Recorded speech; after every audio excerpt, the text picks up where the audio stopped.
शाहरुख किसकी नजर पे चलती है, अवाम के पैसे से उनको तनख्वाह देते हैं, अपनी जेबों से दें। मरियम इतनी मालदार है, बिलावल इतना मालदार है, जो खुद अपनी जेब से पैसे जब काम अपना करवाते हैं पैसे भी अपने दें।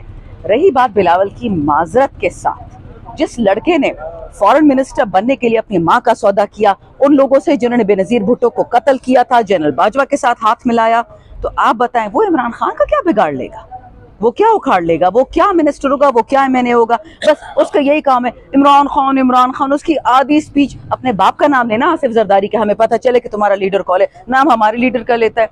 वो गाली दे, वो उसकी तारीफ करे, हमें क्या फर्क पड़ता है। हम तो साउंड बाइट्स देख रहे हैं कि मरियम है तो ऑब्सेस्ड विद इमरान खान, बिलावल है तो ऑब्सेस्ड विद इमरान खान। हमारी यही जीत पूरी है। अच्छा, 9 मई का फैसला है, आज आना है, क्या कोई अच्छी उम्मीद लगाई जा सकती है इस हुकूमत से? माजरत के साथ सर, ये चोरी डकैती और कत्ल के अलावा कुछ नहीं कर सकते। और अगर कोई अदालत में माई कलाल बैठा हो जो पाकिस्तान से हलाली हो, जो पाकिस्तान का रिज़्क खा के अपने रब से